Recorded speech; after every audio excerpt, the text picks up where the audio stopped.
Hey, Danny Matta here, and have you ever felt like an imposter? Like you don't belong as a business owner or an educator or in a leadership role? This idea of imposter syndrome is something that often stops us from doing what we want to do, but I'm going to talk to you about how you can use it to actually fuel the goals that you're trying to achieve. My son has recently gotten really into basketball. He's obsessed with it. He just wants to play basketball and watch basketball. And his one of his favorite players is TJ McConnell. So TJ McConnell is a perennial backup point guard in the NBA, and your sort of classic undersized, not the most athletic, just not the most physically gifted individual who didn't get a bunch of Division I offers and is not the person you think would be, have a 10-year NBA career or be a great NBA player. And in the NBA Finals this year, the starting point guard for the Indiana Pacers got hurt. TJ McConnell is the backup, and he ended up coming in the last game and being the starter. But my son loves to watch him because tenacious defender, great passer, runs an offense really well. And so we've sort of dove into anything we can find about TJ McConnell. Well, we found an interview that he did that was a podcast, and he talks about his backstory. And it's really interesting because one of the things that he says is the idea that he has this chip on his shoulder from only getting, one bigger school offer. I think it was Duquesne, not any significant Division I offers coming out of high school.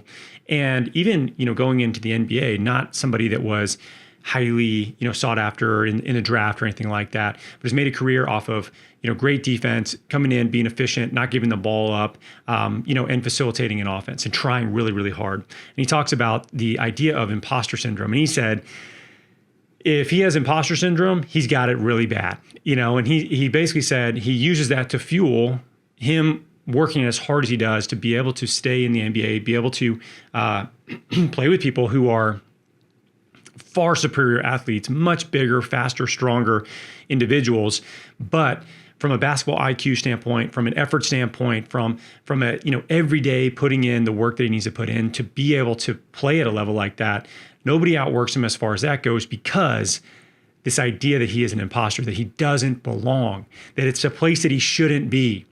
And when I heard him say that, it was very interesting for me to think about imposter syndrome, because at every stage of my career, I've had imposter syndrome. And in fact, I think the vast majority of us deal with imposter syndrome all the time.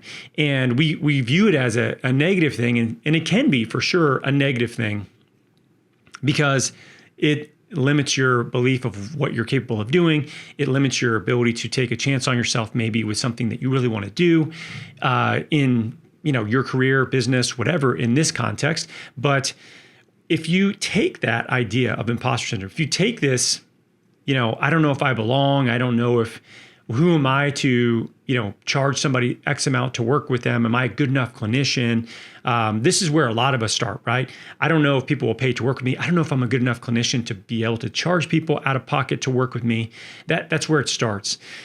And here's the flip side of that. Here's how you use imposter syndrome to actually drive you to get the result that you want. You say, okay, maybe I don't, but I'm going to commit to learning everything I can possibly learn. I'm going to be the epitome of a lifelong learner. I'm going to seek out mentorship. If I don't get the result that somebody wants, I'm going to obsess over, what do I not know? What do I need to learn? What resources do I not have access to, or what information do I not understand, so that I never make that mistake ever again? Instead of listening to music, you make your car your classroom, and all you do is you learn about clinical things, and you make yourself the greatest clinician you can possibly be. And this is for me, this is exactly the direction that I went. I wanted to make sure I was good enough to deserve being paid by people to work with me in a cash-based clinic. After that, then what happens? Well, then you say, okay, well, now I have a business and now I need to hire other people, but like, who am I to hire other clinicians? Who am I to run a business and employ people? I've never done that in my own clinic before. I feel like an imposter. I don't know if I'm a good leader. Well, what do? Well, instead of letting that stop you, you flip it on its head and you say, I'm going to learn everything I can possibly learn about being a great leader. I'm going to learn everything I can about being a fantastic business owner. I'm going to create an environment that is a place that people want to work, a place that's special, a place that cultivates excellence, and is going to be the top clinician, focused clinic in the entire country or state or whatever your goal is. So instead of saying, who am I to do this? It's who do I need to become? What work do I need to put in so that I can take this sort of like feeling of being an imposter and I can use that to my advantage and say, well, what do I need to do to get that to go away? To where now all of a sudden, I'm building the person that is not an imposter anymore. I am taking and putting the work in that I need to put in order to become the person that won't second guess if I should be doing this or not, or feeling like an imposter. And the funny thing is that every stage that you're going to go through, whether you're starting, you're growing, you're scaling, you're whatever it is that you're doing, you're just out of school and you're trying to become a great clinician, you still feel like an imposter at every single stage. And that's because you have to learn different things at different stages.